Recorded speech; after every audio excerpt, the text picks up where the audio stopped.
Hi, so today we're going to talk about the family, but before we begin, make sure you do the lecture-based activity.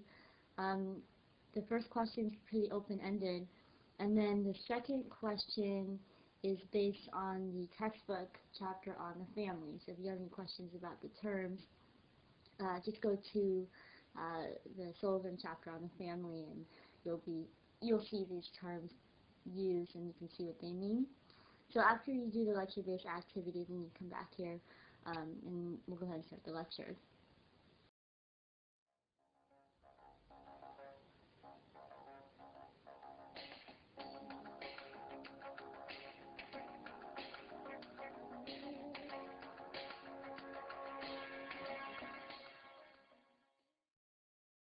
So for the family, um, one of the things that we try to look at is changes in the family.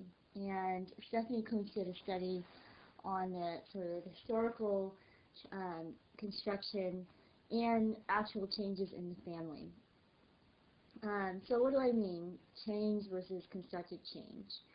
Well, change for sociologists are sort of statistical changes, qualitative changes that we've seen in the family, whereas constructed change is how people view the family, how that has sort of changed. So the ideal of what the family has been, is now, and will be. These are sort of constructions, ways that people view the family, regardless of maybe actual figures or actual studies or statistical findings on the family.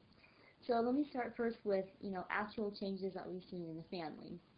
We've seen changes in the family in the form of increase in child care, increase in divorce, especially since 1900, increase in the married age before getting married at an older age, increase in cohabitation, increase in homosexual families, increase in premarital sex, increase in dual earner families, dual income families, which are notably in the middle class family bracket, a decrease in family size, meaning people are having less children, and an increase in single parent homes.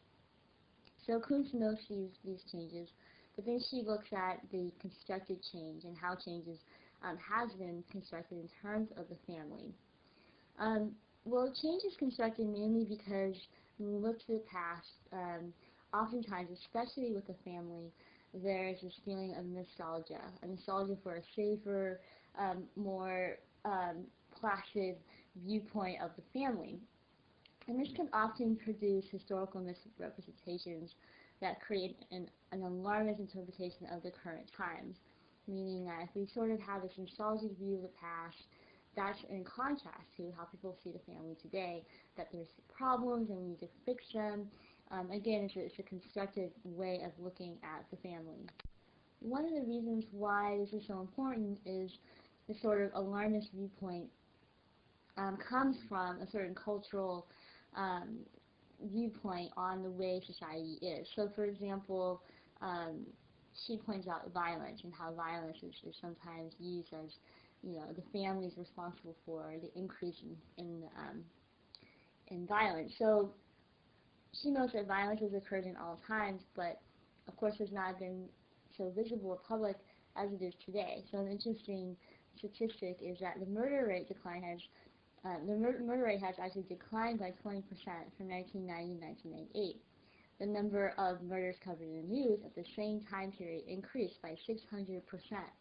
So there, again, this is sort of the misrepresentation that's happening here, an alarmist culture that we live in.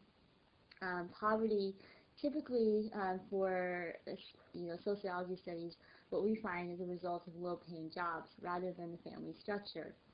So what causes what? And so I think oftentimes what we see is with social problems, people immediately go to the family and say, oh, families are broken, families aren't what they used to be, when in fact there probably is a better reason for why things are the way they are, especially with poverty. Poverty is not usually a result of a broken home so much as there are economic and political structural reasons why poverty persists in a society.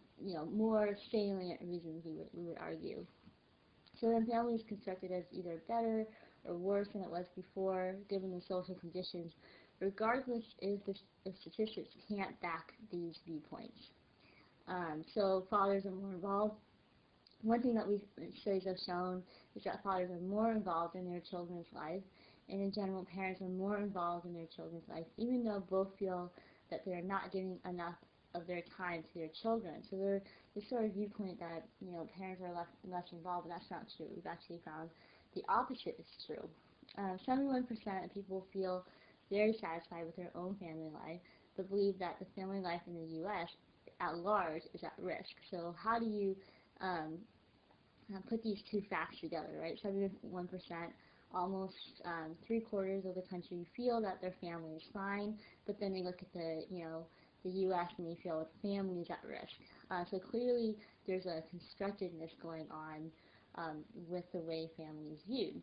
So the end of the family has been predicted since 1928, yet 90 to 95% of all women by the time they are 54 get married. So the difference is not that people are getting married, but that they wait longer. The age that women get married is similar to that of 1900, but when compared to 1950s and 1960s, it's extremely high. So mid-17th England has even higher rates than what we see today, that people actually got married even later than what we're seeing at this point. So she really encourages sort of a longer viewpoint on the changes in the family rather than looking at shorter blocks of time in order to get a true picture of change in the family. Finally, moral discourses remain fixated on the family over that of economic, civic, and political action, equivocating social problems with the family alone.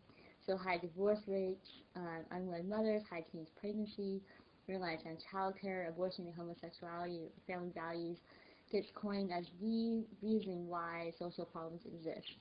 So the reason why we talk about family, the reason why we talk about change in the family, is a way to show that a lot of what we think of as the ideal family is actually a construction. It's not necessarily based on statistics, and that we really need to look at those as a primary way of advocating for the family and certain social problems that we see that are associated with the family to give it a more fair picture. So when I asked you to, write about what the ideal traditional family is, there's a few different ways that you could do it. One idealization of the traditional family is the nuclear family, where husbands were able to economically support their family with his income alone, and then wives would take over their domestic responsibility, especially the emotional and moral responsibilities. This ideal family is where marriage lasted. The nuclear family in the U.S., ironically, which is really interesting, in the 1920s and 1930s, people actually saw the nuclear family as a sign of moral disrepair, loss of community and kinship networks. That actually, a larger family would be much better for sort of communal ties that people had as families, and when you just excluded it to the mother and father and 2 or 3 kids, that there was something that was lost in that. Another ideal family is the extended family. So you might have written about the ideal family being the grandparents and cousins all living under one roof or at least in close proximity. The extended family in the U.S., however, has never been a majority.